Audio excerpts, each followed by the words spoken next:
Well, what's happening right now is it says adding, connecting, and it looks like we're getting Brad on finally. Dude. Holy shit, it took long enough. Oh, dude.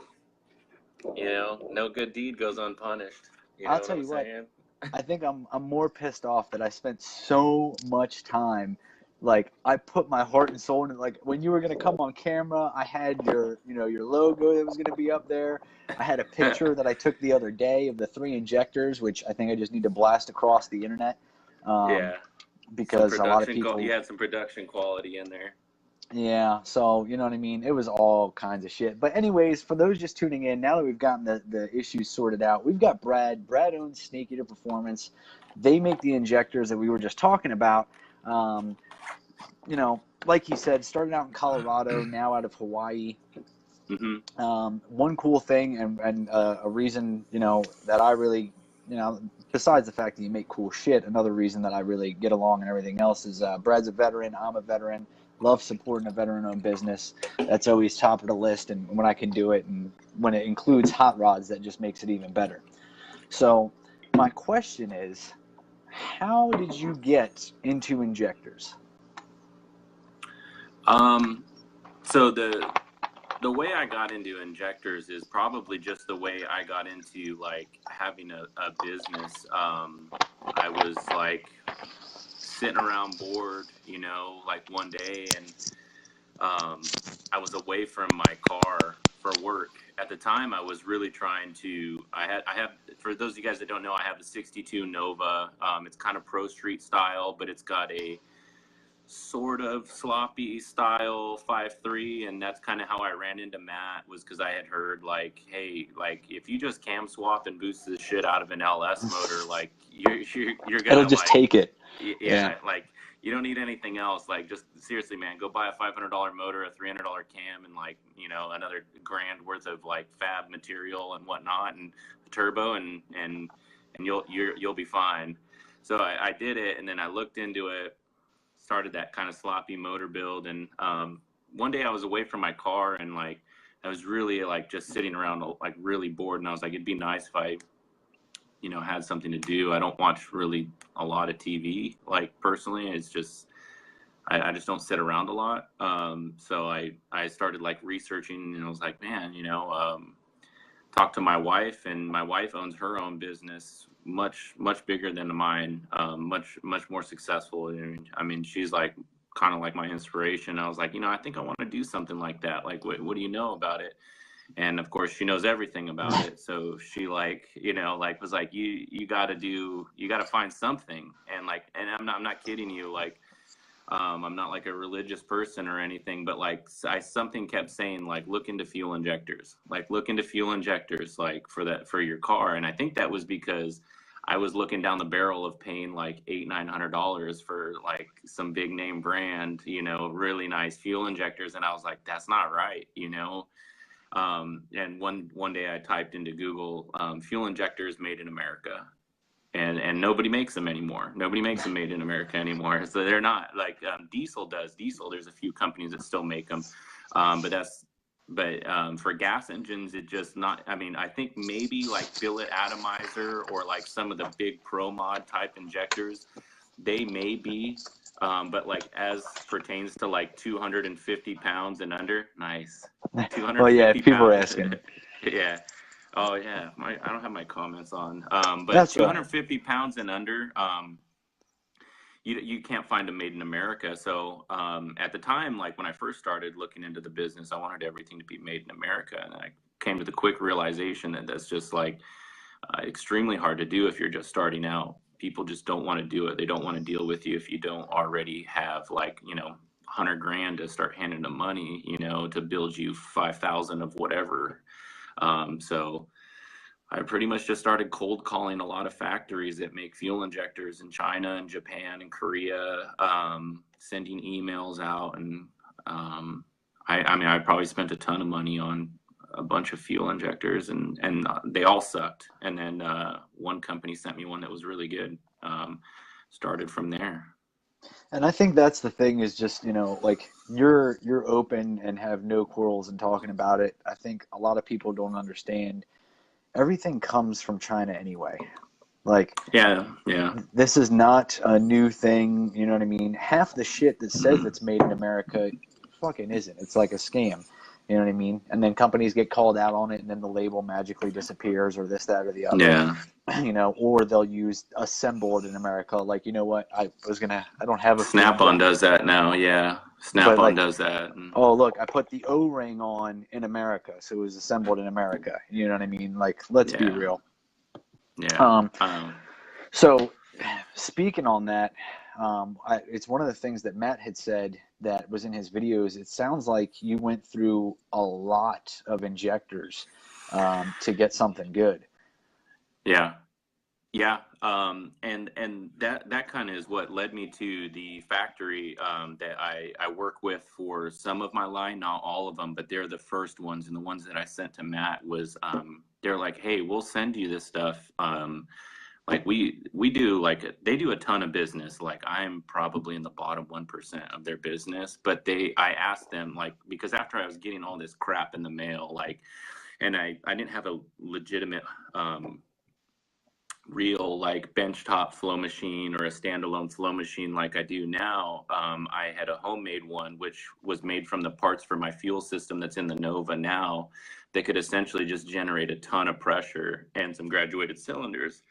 But they would show up, the cases would crack over 3 bar, like all kinds of problems. And I talked to this company and they're like, yo, like whatever problems you have, we'll fix. Like but you got to come to us and tell us how you want us to fix it. But like, here's our, you know, Deca body, like this is our product. And I looked at it and I ran it and I was like, this is good, but it doesn't open after like 3 bar. And I was like, that's going to be a problem, you know, right. Like there was a problem there. And I was like, it works great for 2 and 3 bar at stock fuel pressures. It works good. And I was like, you need, I spend like a ton of time. I met some people that are big in the fuel injector business in like different parts of the US, talking to them. And a lot of them are helpful. And I said, you know, what's the deal? What do I need to do here? Came down to, we need higher quality copper, higher quality stainless, tighter tolerances in the actual fuel injector itself, and more wraps of copper around the motor to make that motor open stronger against the pressure. Because as you raise fuel pressure, that's why your dead times go up, or your volts need to go up to keep dead times the same. And they did it for me. And it came back, and at one point I was like, hey, yeah, you got more copper on this and it sucks. Can you get better copper? And they're like, can you help us find it? And and then like we work together, and we find copper from Japan, and you know, it's high quality unrecycled copper, and right. It goes there. And it was like, so I mean, that's how it ends up working out, and that's how you like the relationship came to be with those fuel injectors. And like, I'll tell you what, like trying to work in America, man, people were like, you go find your shit, man, and then come back to me when you got a product that you want me to make. And it was like, all right, I guess. Like, well, it's that, and I think the numbers game of it all, it's just going to be way more expensive. And you know, if you want to do something, because I think that's the part of the thing that folks don't understand too, is that like you just said, you know, I wanted to buy some of these brand name injectors, these big name injectors and stuff, and they are fucking expensive. I mean, $1,100 to $1,600 for anything that is lifetime warranty and comparable to Snake Eater. I mean, there are some you can find like $400 or $500, but $1,100 to $1,600 is not unheard of for a lifetime warranted injector. Yeah, and that's the other thing. Like, people don't get it. I try to explain.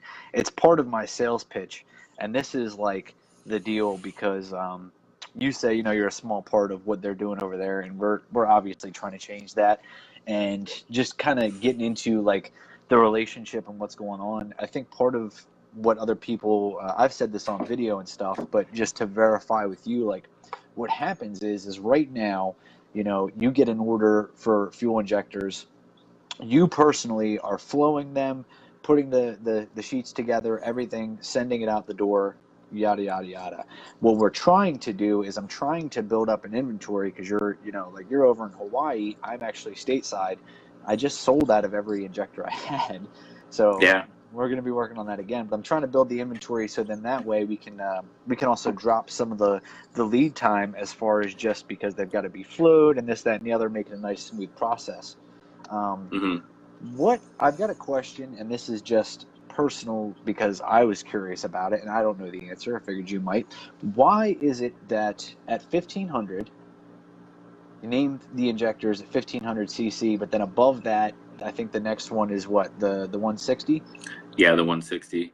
So why the change? Why does it go from 1500 cc to 160 pound per hour?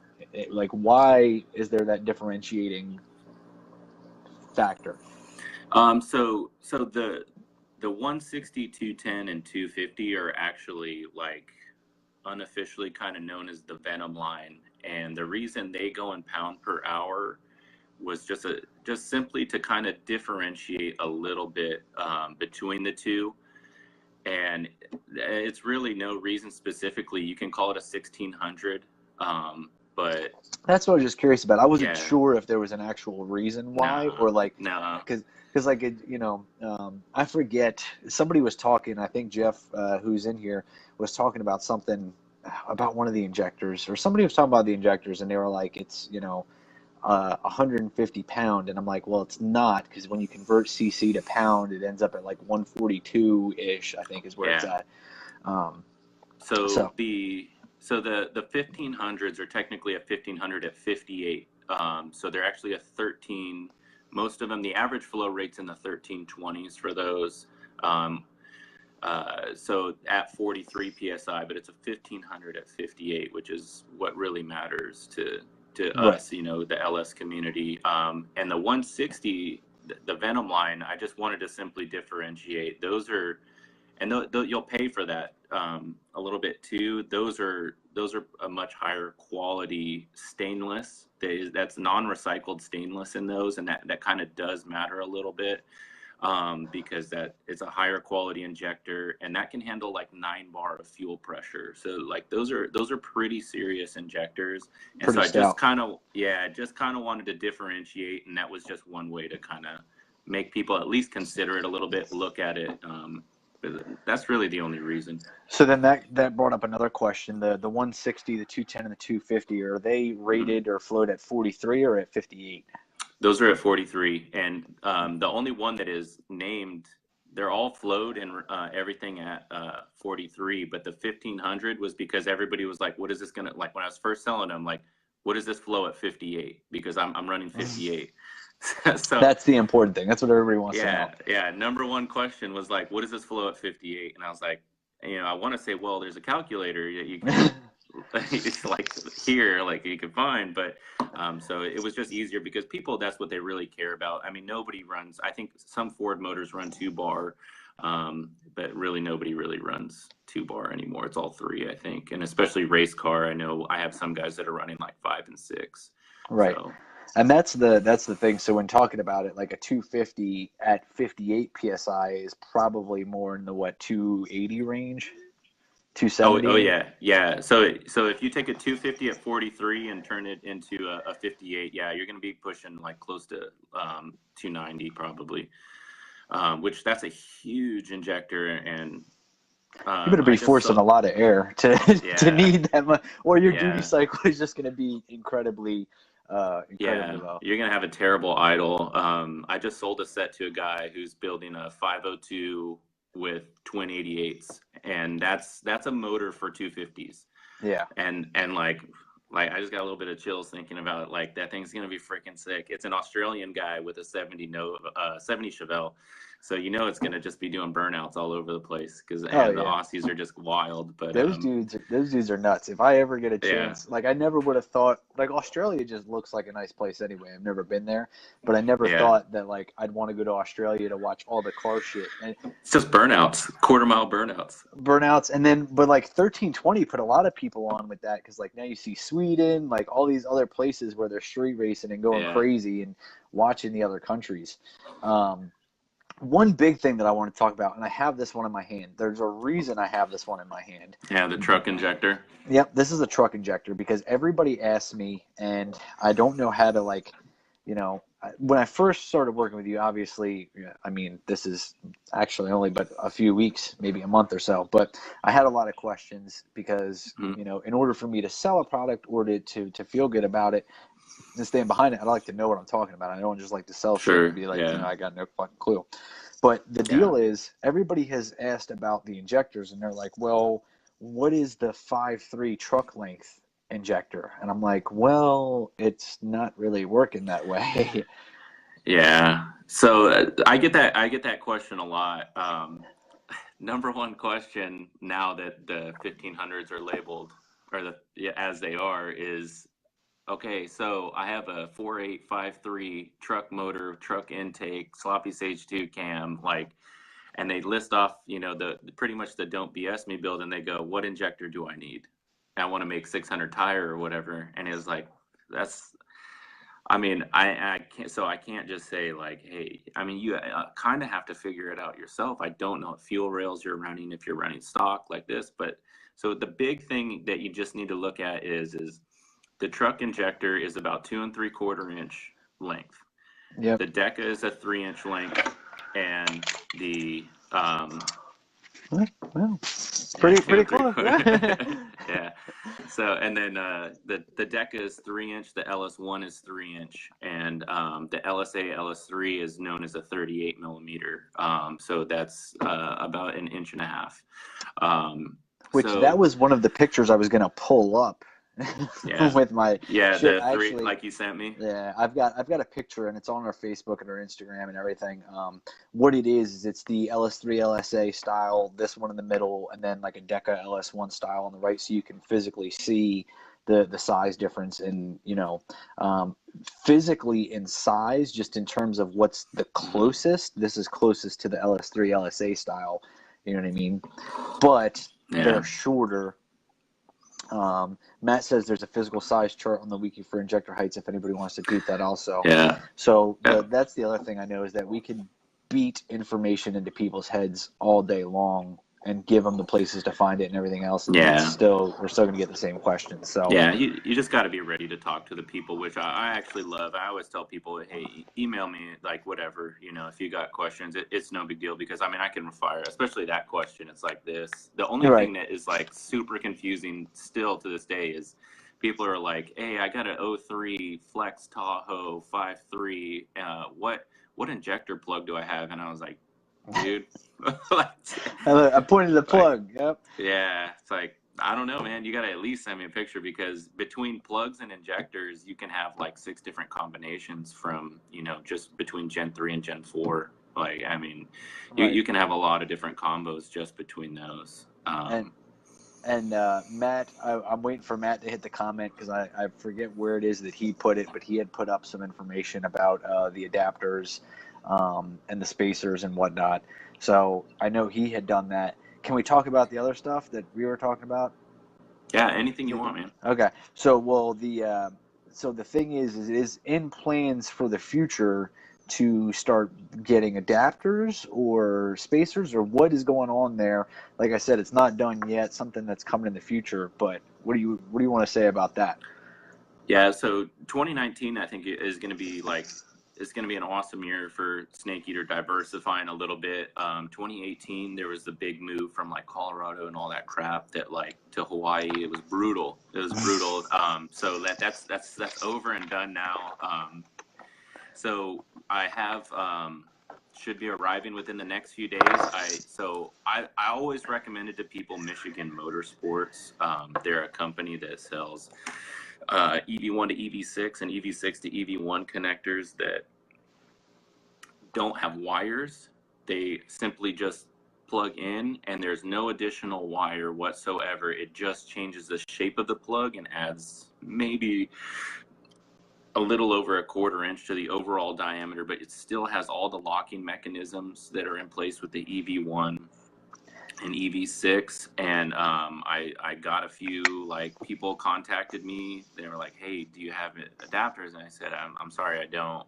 There's, you know, a really good company here. But so essentially I got on the hunt for somebody to make me some. I told them what I wanted, you know, kind of did the dick dance a little bit there, and came out with a pretty good product. So we have the first run showing up. So those are going to be offered pretty much at cost, just as like a service with the injectors. Right. Because like if you start to add the ones that have a pigtail on either end and a wire in the center, one is going to start making your wiring harness. You're just adding more wires, and everybody hates that. And then two, you're adding points of failure. But if you eliminate the wires from the equation, it's a much better product. So you'll see those, and then we're getting some billet top hats for the. That's mostly for 1JZ, 2JZ, B24, and B18 Hondas, because those need to go from 14 to 16 on the 1JZ and the 2JZ on the bottom, and then I believe they run a 12 on the top, and then the B18 needs to go from 14 to 11.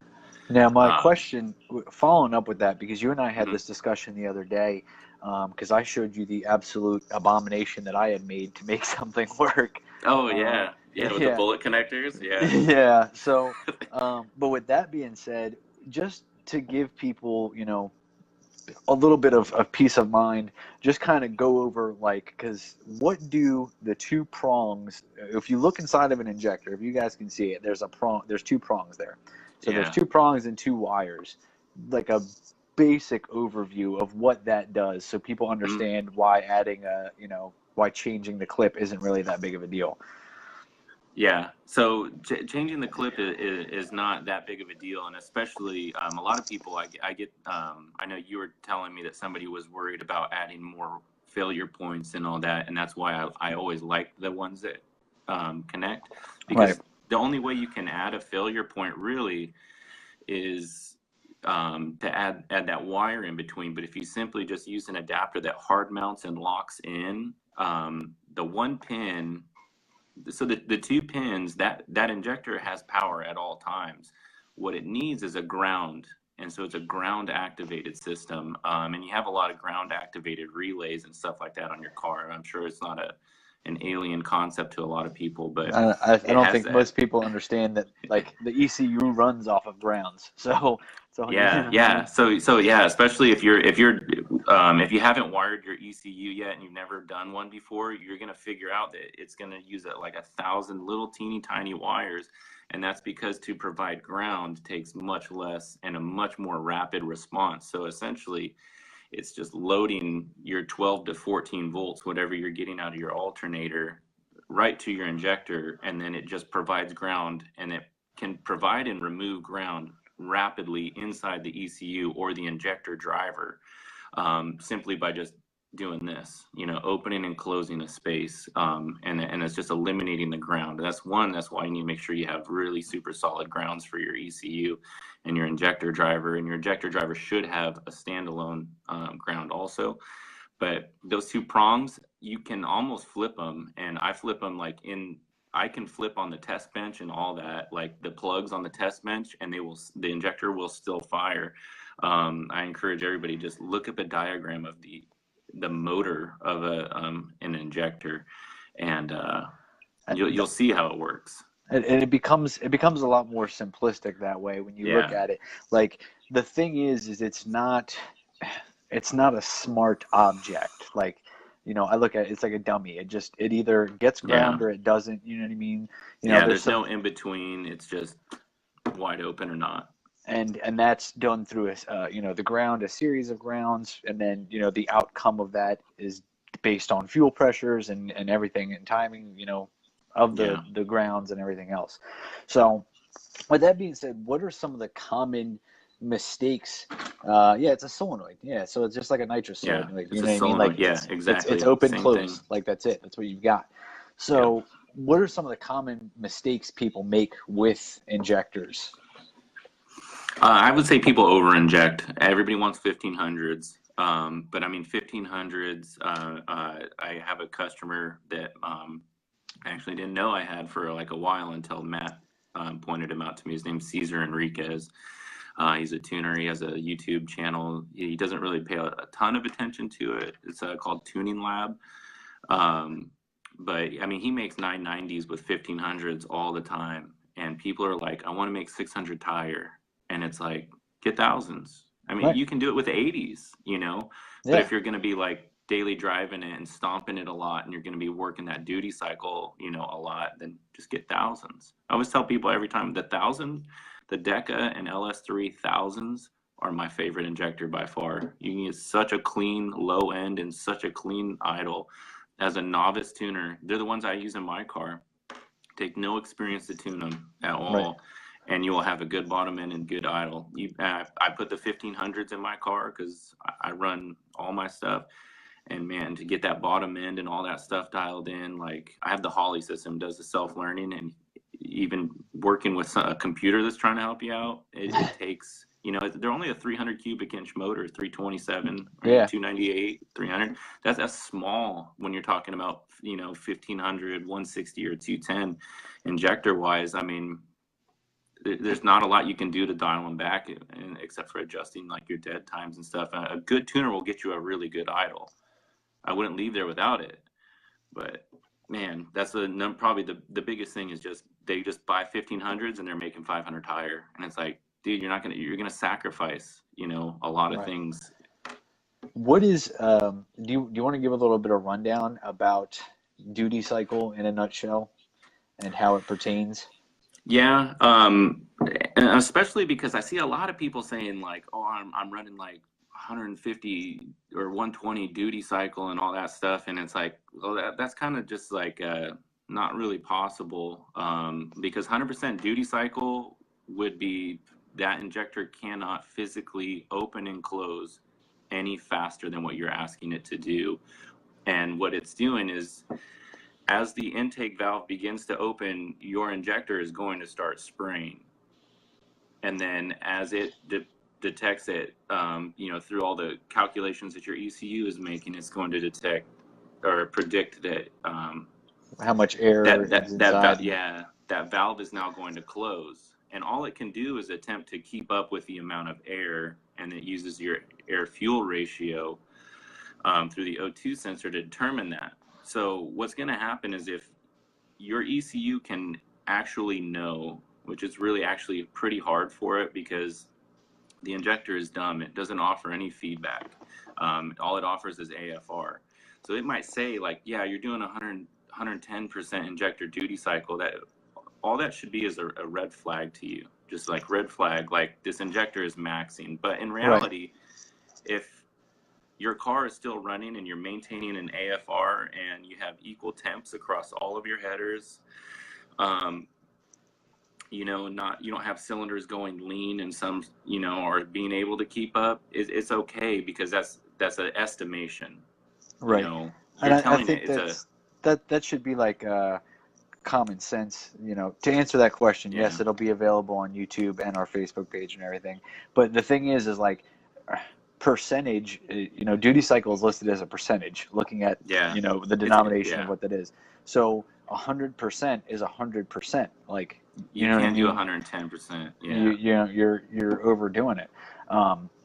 Yeah, if you had 110%, 10% of your fuel would be going into the backside of your intake valve, your fuel intake valve. It would literally be spraying the back of it, and you would have no atomization on that fuel at all. It would literally just drizzle into the system when it opened next. So you would actually start to see some performance issue at that point. Right. Maybe. And it'd be theorized, based on theory, sounds pretty much, you know, spot on. The question too, like I just had a guy today, he hit me up and was like, hey, you know, I forget what it was. He had a set of decaps. I forget which ones they were. You know, I was like trying to get rid of them. And I was like, bud, I think you missed the memo. Like, I'm a snake eater dealer. Like, I don't need decap injectors anymore. Like, not that there's anything wrong with it. I've got a set of decaps right here. You know, there's a time and place for everything. But it's interesting to hear you say that the 1000 you think is a better choice for most folks than the 1500. And I think, you know, I may have to change it up, because now hearing you say that, we've got a package that we put on our website, which is like 7875. That's the perfect injector for that. Wastegate, blow off valve, and then like the cast 7875 we paired with 1000, but the billet we paired with the 1500. So maybe we should step that back. Where, you know, I mean, it is the billet's going to make a little bit more power and everything else, but it's interesting to hear you say that, because everybody, that's the thing, they hear like the 1500, the big thing, bam, bam, bam. You know, that's what I ordered the most of the last time, and they're already all gone. Yeah, I mean that's the biggest seller by far is the 1500s, like by far and long, and I can tell you the exact reason why is because Matt did a review on them, and he put them in the other Matt's car, and not you, Matt, the other Yeah, there's a lot of Matts in here. Yeah, and they worked out well, and people are rightfully like a little bit cautious, you know. But I'll tell you what, the 1000 and the 1500s and the 850s and the Deca bodies are identical almost internally. The 1500s have a little stronger motor, but I mean the 1000 will get you 600-700 tire, like no issue. Yeah, because you're not gonna. The thing is you may hit the top end of the duty cycle. You may max that injector out to do 600 or 700, but how long are you going to be making 600 or 700 tire at? It's like for quarter mile passes only. Now, if you're trying to like get into like standing mile or like some crazy stuff, and you're really worried about long, like extended periods, like, yeah, then you want to keep the duty cycle low, because you can damage the injector if you're running the duty cycle too high for too long. But for a quarter mile, man, you can get away with just about anything. Yeah, and I think that's the important thing of just asking questions, you know, about what it is you're doing and what you're buying, and, you know, not because, you know, I think that we're the smartest guys in the world or whatever, but like, you are the one that brought these fuel injectors here, and that's going back to the thing about, you know, importing them. You're making no ill, you know, there's no hidden secrets here. There's no smoke and mirrors. You're telling us exactly where they're coming from, and it's the same thing that makes Byron and his product great, is quality control. We've seen a lot of other companies, you know, because everybody fucking imports from China. There's a bunch of them. I'm not going to name them. You guys all know them. Yeah. But what we've started seeing is that other companies have issues with their products, and it's more a quality control issue, not staying on top of people. Now, you know, for folks that don't know, I've had my own dealings with some of the people overseas and whatnot, and like, you know, they will take care of you. They're very inclined to work and to make things right, and to give you a good product. But the thing is they'll only give you a good product if you stay on them and you make sure it's a good product. You know what I mean? So it's the quality control aspect that is really the differentiator of all of this. Then it's a machine, It's a 1-year warranty, you know, which people have asked about, you know, some of the stuff and the 1-year warranty, and I've told people what you told me, that the fact of the matter is 99% of warranty claims are from shipping damage or improper installation. Yeah, that unfortunately is true. I mean, I run every injector, the Venom and up. I actually pay a company who has non-benchtop, like full-size industrial fuel injector machines, and they actually run those things through like some really solid testing. They probably get upwards of 10,000 cycles through them before they hit me, and that's why there's that price cap. But I still sometimes have them go to a guy and they'll have one leak, you know, and it's like after a little while, and it's like, shit, I'm sorry, man. I mean, there's nothing I can do except for make it better for you now. Like, send me them back, and I'm gonna send you a new one, no questions asked. But I think that goes into the other thing too. If people don't understand why, you know, because I have the online site, I sell a lot of stuff, you know, sell stuff through eBay, blah blah blah. Jeff saying leaks are no good. Yeah, he just had an injector hang open and fuck his whole day up. So, but yeah, hanging open is bad. That's, you know, if it doesn't open, you got a variable valve timing motor. You know, you're gonna get better fuel economy. I don't know, as long as hopefully you figure it out quick. But yeah, the flip side, open. People don't get it that in order to make a product good or to keep up with it or better, like, because people ask me like, well, what is the warranty? Like I said, well, you know, if you ever have a warranty issue, obviously hit me up. I'm gonna make sure we get it taken care of. But generally speaking, the warranties go back to the original manufacturer, and the reason for that is so that way you guys can see and keep track of, okay, are we seeing the same failure repeatedly? Is there something that we need to change? You know what I mean? Yeah. Is it a batch issue? All the ones from here, there was an issue, and that's the thing. So just people need to understand that. But I think once they see how willing you are to take care of them and help them and make them right, Yeah. it's not an issue. So I'll tell you this: I've never refunded anyone yet, and I will if they tell me like, hey, I don't like these, I'll refund them. I haven't had a refund. One guy, and I don't know, I still haven't had any clue how it happened. He sent it back to me. All 8 of his injectors did not open when they got there. I have no clue how it happened.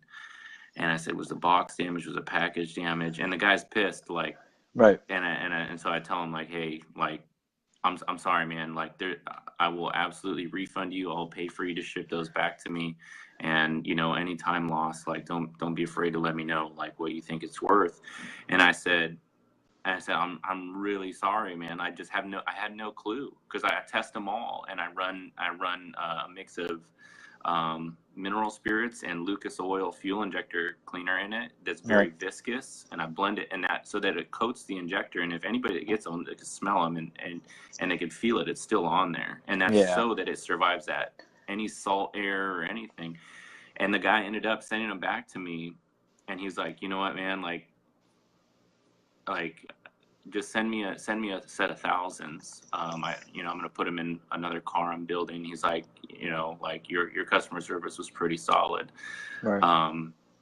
And it's just like, sometimes there's just nothing you can do. Like, you can test and test and test, but injectors, they say, have about a 30,000 cycle break-in period, and they're probably going to fail in that break-in period if they're going to fail. But I mean, you want to talk about a lot of time, try to run them through 30,000 cycles each. Yeah. I mean, I think the flip side to it too is that people don't understand how often this happens with an AEM or any name brand stuff. Yeah. The difference is for some reason when it's like a small company, and it works the exact opposite. Instead of, it's a small company, hey, let's give this guy a chance, let's talk to him. Like, they want to burn you at the stake immediately. And it's just a generational thing, and like the internet and everything. I see it all the time. People going crazy about this, that, the other. Fuck this guy, or this guy did terrible stuff. Don't get me wrong. There's a lot of terrible people out there, but there's also a lot of good people out there that'll make it right. And business owners, like ourselves, that want to give somebody a good experience and make sure they maintain that good experience. So.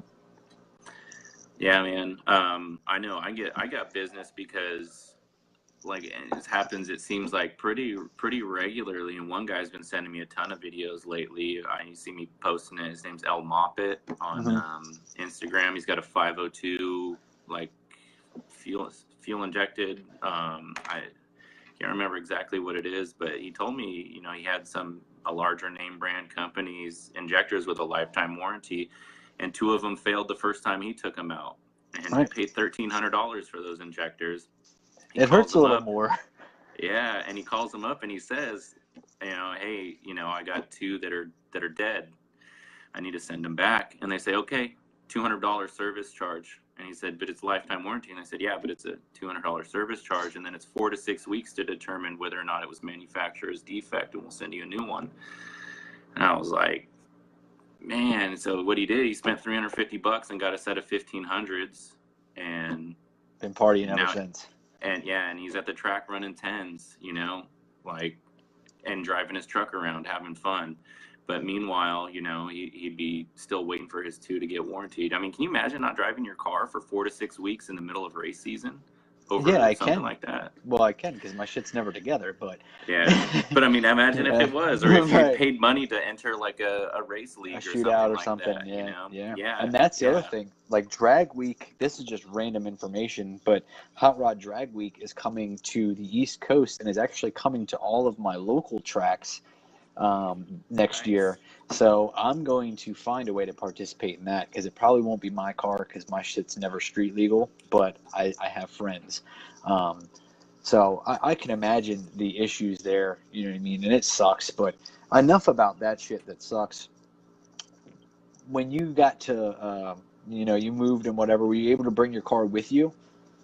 Yeah, so I didn't bring the C10, not yet at least. I left I don't know if you knew that. I have a 69 C10 with the 454. That was the first motor I ever built, big block, super expensive build.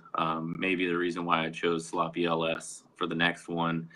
But I brought the 62 with me because it's still unfinished. It doesn't have some fine details to it. Like the weather stripping and all that stuff, and some little tweaks here and there to get the things that make it a Nova, Right. aren't quite done yet. But I mean, it runs and drives, and it's probably the scariest car I've ever been in. Like, I mean, that's for sure. It's got a 13-inch rear tire, and I mean, at like 40 miles an hour, if I downshift it and punch it, man, that rear end's coming sideways. It's scary. Yeah. The problem, Matt's in here commenting about shit. The problem is, Matt, I've got the problem that most of your followers have, is that, you know, I love it. I sit around, I watch the videos, blah, blah, blah. And everybody's like, man, if I just had Matt Happel's motivation, like, he like fucking, it seems like he just builds shit like this, like fucking overnight. And he's like, yeah, because I don't fuck around. Like, I just go out there and I do it. Yeah. So that's a big problem that a lot of folks have, is just getting, you know, getting to it, getting it done. We see here, it says, quick question for Brad. I talked to you way early on, but you have more mod motor guys hopped on. See, this is the problem. It won't let me view the full comment. So I'm going to try and pull it up on my phone. I think I know who that is. There's I have a guy who has a nice mod motor Mustang. And we did talk for a little while. I haven't talked to him in probably a few months now, but no, as far as I know, unfortunately, I don't get a lot of, like, guys they buy the product and I kind of never hear from them again.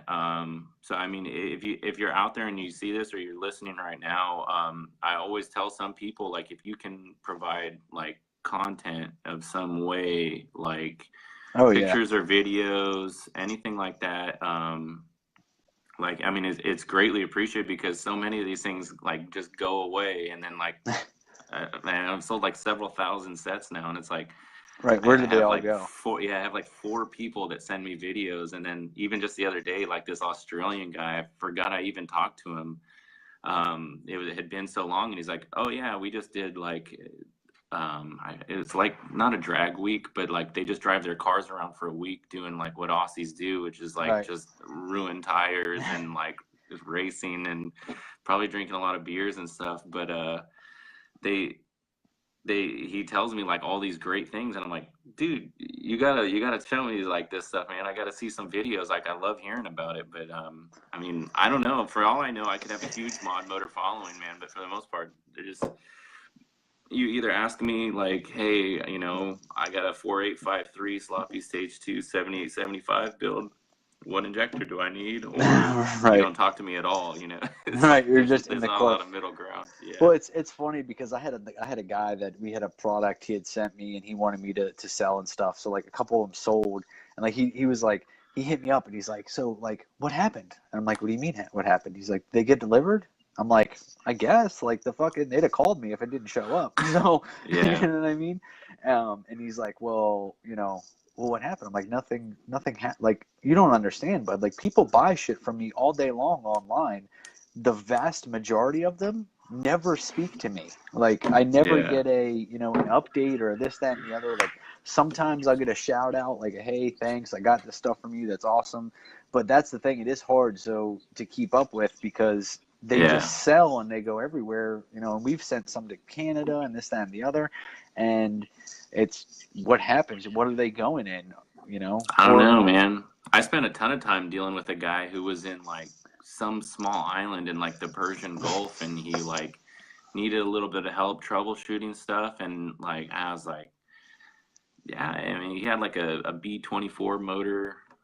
No, he had an Acura NSX or something like that, and he bought some 210s. And I mean, this thing sounded wild.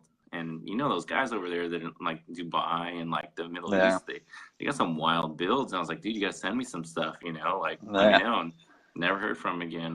Who knows what happened to him? Nobody knows. That's the thing. It's crazy. You know, talking about the troubleshooting and the helping, a good thing to talk about while we're on the live stream, and this is going to, you know, go back on YouTube and everything else. But the information. I've been leading people and trying to bring them to some of the information on the website. You recently updated, and I don't remember what all tunes were there, but I think you had some of Matt's stuff that was up there and some other data. What all did you put up? So so basically, like, what a lot of steers a lot of people to pay a lot of money for a lot of those injectors is that, I get this plug and play data, which I can guarantee you is not plug and play for your build, man. Like, it's never, not. No, it never is, because that's literally made from just the injectors on a machine that is not an ECU. It simulates an ECU, but it doesn't have a turbo, doesn't have spark plugs, it doesn't have anything. So the best thing, I'm like admitting like that, I'm like a smaller business here. I don't have that machinery, but what I can do is ask guys like Matt, Cesar Enriquez, Nick Noble's done some tunes for me. Jeff's Tuning and Performance is coming up with some tunes for me. There's a guy named Starvin Marvin who tunes the Eviction Notice, third gen Camaro. I think it is the football body Camaro. It's the third gen. And fourth gen, excuse me. I don't know. One of them. But anyways, yeah. But he's got a race tune, runs E98 Excite on there, and so what I can do is have those guys, and I offer them discount. I'm gonna say, man, if you can send your tune in, I can give you a discount on your next order, or I can kick you back a little bit of money, like from your order, partial refund through the site. And then what that does is just gives a tune for what I have now. Is I have thousands from Nick. I have 1500s from Cesar and Matt, and then I have 210. I haven't put the 210 up yet, but and I have a 160 from Matt. I have a 160 naturally aspirated from Matt too, I think, when he ran the Holly intake, and then the 160 blower tune, and then we have the 210 will come soon with the race fuel, the E98. So that's what we do, and that's because I don't know if I have any naturally aspirated customers, maybe 3, like at the most. I don't know. And most people don't build a naturally aspirated LS and buy a larger fuel injector. So there's no point in giving you stock GM data, like plug and play.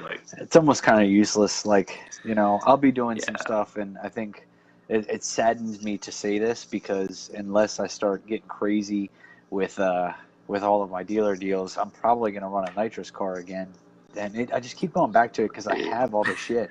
I have the shit. Yeah, that's what you know, yeah. Right, like I've got a ton of nitrous shit. I've used it. I know what it does, and my gearing's already kind of there and everything else, but I'm going to build something with a fucking turbo. It's going to happen. You should do both, man. Do both. Yeah, and just really fucking go wild with it. But the deal is, like you said, it's kind of useless information. And I'll probably... It costs a lot. Yeah, I'll probably end up using the injectors in my stuff just because I want to stand behind product, and you know what I mean? But then the flip side, looking at it, I probably only need like 850s, you know what I mean? If I'm just going to run nitrous, well, I'm going to spray extra fuel with the nitrous anyway. So, and there's no Phytech control. That was what I was getting to, is that this Phytech system that everybody hates, and I understand why. But I'm trying to get to the bottom of it and dispel some myths, if there are any, and whatever. Yeah. But, with that being said, I probably, what good information is going to come out of that anyway? You know what I mean? Like, hey, I've got 850s and a Phytech. Anybody else need it? Fucking no. The answer is no. That's not going to happen. Yeah. It's probably more about the process than the more about the journey than the destination, I guess, with the Phytech and the 850s, like, can it be figured out? Like, I'm sure it's always like the guy that made it probably, knows it really well, and he probably can tune the shit out of that Phytech, but I mean, like, when you're trying to figure out, it's like a beautiful mind, there's yarn strings going everywhere. You're like, I don't know, man. Like, it's the I think it's the aspect of that it's supposed to be so user friendly. Like, I don't think they ever want you to plug a computer into it. Like, they've got their little handheld display, and I don't think they ever want you to plug. So when I'm already doing shit that they don't want me to do. That's a little anyway. dated, Yeah. I never touched a computer before. I damn sure never hooked a computer to any car I ever worked on, and I bought that Holly one for, they're like $1,400. It's kind of a lot, Right. but I needed some additional outputs like water meth and Right. trans brake. Yeah, no, I was gonna do trans brake, but I ended up not because I went manual with it when I moved to Hawaii. But like, so it costs a little bit more, but I'll tell you what, I put that thing in, I put in my dead times, and I press load, and the only reason it has never started is something I did. Like, the ECU gets that thing to start. Like, Right. you will start and run, and then your only job at that point when you put it on that closed loop learn system is don't floor it for a little while, drive it around, like, Right. you know, Let's like, not go straight balls to the wall with it, and it'll probably end up okay. I mean, I did, and my car survived, and it still doesn't make any strange noises, you know. Yeah. But we're also talking about the magical motor that just takes whatever you throw at it for no reason. Yeah. And yeah, I love it. Like, people still to this day, they don't fucking get it. Everything that Matt's done, everything that everybody in the world has done with these things, and like, there's the video, and it's the stock bottom end world record. I don't know if you've ever seen it. It's a blue, it's like a pro mod truck, but it's a stock bottom end. I think it's a 5.3 or something. And like, they pull it apart on video, and it's got like, you know what I mean, damage, you know, it's got pitting on the cylinder walls from where there was rust, and they just kind of like cleaned it off real quick. Yeah. And they broke the world record with that fucking thing, you know. They ended up spitting a rod out the side of the block at one point, but you know, that's after they broke the world record, so fuck it. It's a $500 motor, you know. Right. Hey, literally, it was still fucking rusty and pitted. It was a $500 motor, but nobody's worried about it. I spent like $3,000 getting my big block machined and prepped, like, for building, like, all that stuff that went through it, and like, I didn't even have enough money to buy aluminum heads. Now I bought a whole aluminum motor for $500 off a garage floor. Like, yeah, and that's the fucking. They come with aluminum heads. Like, Jesus, what more could you ask for? So, well, look, but it's getting kind of late, and I know you probably got work and everything else. But look, final thoughts. Big thing. If you guys need any of Brad's products, any of the Sneak Eater products, either hit me up or hit him up. You know, sorry, I keep looking at these damn comments. But no, that's fine, man. If you guys need any of that, hit up me or hit up Brad, or I'll get you in touch. We've already been working with some folks. You know, I know a lot of the stuff is coming in, and we are going to be stocking some of the stuff as well, which is going to be very nice and just kind of alleviate some stress off of him. Yeah. But other than that, what do you want to leave off on as the injector expert of this episode? What words of wisdom would you give to our viewers at home? Man, I mean, words of wisdom, I don't know. The only Don't thing I can say is, don't buy too big of an injector. And I'll tell you what, you know, any injector company can offer you a warranty at any time, but they're not going to pay for your motor when it blows up. Like, no one will. Right. You know, like, so, I mean, Snake Eater's got a lifetime warranty, and, you know, we'll stand by you no matter what. And you can ask anybody that we've had to do a couple warranties so far. And I mean, you know, I won't let you guys down. I promise you that, because I know what it's like. I've burned up several fuel pumps, and when you look at like the process to return sometimes a warranted product, you're like, it's not even worth the amount that I paid for it at this point to have my car not running for months. So, you know, I won't do that to you guys. I mean, that's really it, you know. I mean, and I think that goes a long way. It's appreciated, because, you know, it takes more people. It takes more good people in the community to keep it going and keep it growing and make sure, you know, everybody's having a good time. Yeah, we got to bring competition back, man. Yeah, and that's the thing, is looking at the fucking prices. Like, there is no, and Matt's got a good point too. Like, you're talking about warranty claims. You can't trust somebody that said, "Hey, we've never had an issue."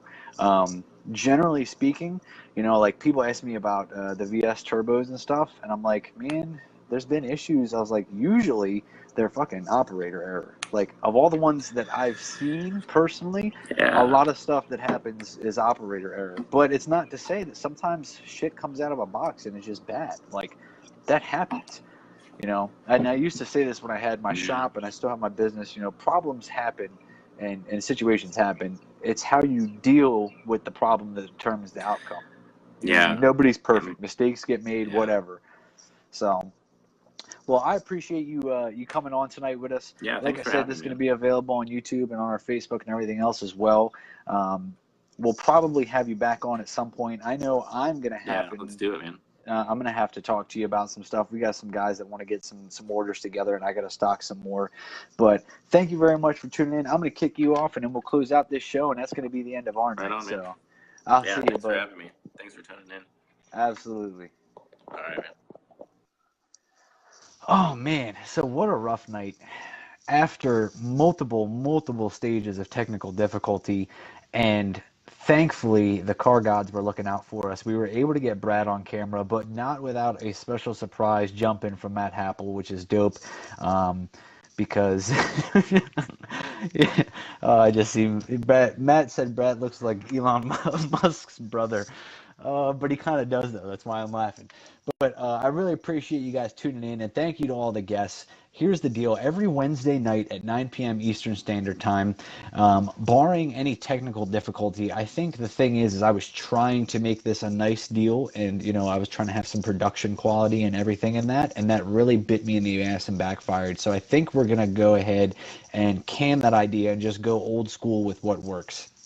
So thank you guys very much for tuning in. If you have any questions or need any of the products or absolutely anything, you can reach out to us. You can reach out to the folks that were guests. We've tagged all of their shops, their pages, etc.